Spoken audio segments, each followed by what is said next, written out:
Hello everyone, কেমন আছো তোমরা সবাই? আশা করি ভালো আছো আর আমিও খুব ভালো আছি।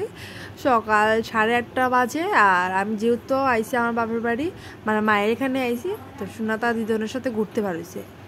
আর এদিকে এত রুদ্র উঠছে, মানে কি তা কইতাম, তো এদিকে তো প্রোগ্রাম চলতেছে। আমরা আইসি, এর মধ্যে বৃষ্টি দিছে, মাঠের মধ্যে এত কাদা হয়েছে আর কি। তো যাই হোক, মা সুনারে নিয়ে দাঁড়ায় রয়েছে। তো এখানে চেয়ার টেয়ার পাইছি না, আমরা বুঝতাম যে, তো দেখতাম তো এদিকে প্রোগ্রামের সব ছাত্ররা দিকে আছে। তো মারা কইছি চলো আমরা অন্যখানে গিয়ে বই। তো এখানে রুদ্র নেই, এখানে বইছি, কারণ কই বইতাম, এত রুদ্র এত গরম, কই বইতাম এদিকে। দেখো জায়গাটা, এখানে বসে দেখো কি পর্যন্ত রুদ্র উঠছে। তো যাই হোক, আমরা এটা তো স্বাধীনতার দিন, এটা আনন্দের দিন। এদিকে রুদ্র দেখলে হইব, আমরা ঘুরতে পারছি এদিকে, এদিকে ঘুরতেছি। আর এদিকে শোনা বইয়া দেখো কি দুষ্টাইম ঘরে, বইতেও না কিছু না, এত গরম পড়ছে, মানে অশান্ত। তো যাই হোক, এদিকে আইয়া আমি এদিকে দেখো আজ কুলফি লইতেছি। কারা কারা খাও কুলফি খাইতে ভাল লাগে জানাই কমেন্টে, আমার তো খুব ভাল লাগে কুলফি খাইতে। আর এদিকে কুলফি আনা মাত্রই দেখো দিদা নাতি কিন্তু বইয়ে বইয়ে কুলফি খাইতে চলতে আছে। তো তার লেগে আমি কুলফি টুলফি আনছি না, কিন্তু হে তার দিদানের লোকে বইয়ে বইয়ে কুলফি খাইতে আছে।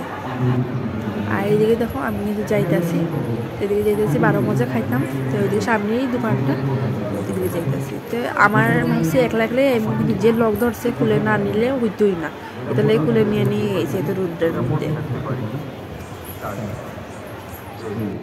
আর কি জানো, এত ছাত্র এত মানুষ দেখিয়া আমার ঠিক আগের দিনের কথা মনে হয়েছে, যখন আমরা স্কুল জীবন থাকতাম, স্কুলে পড়তাম, এরকম সকাল সকালে ডিউটি আয়া পড়তাম মাঠে, আর তো প্রোগ্রাম দেখে দিতাম।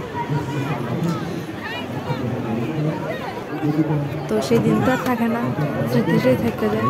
তো ফটো ওগুলো দেখলে মনে পড়ে আর কি, ঠিক আগের দিন। যাই হোক, এদিকে আমি গেছি তো 12 মজা কিনতে, এত ভিড় আর কি, মানে তারা সবে দিয়েছিল আমার দিকে একটু ভিড়।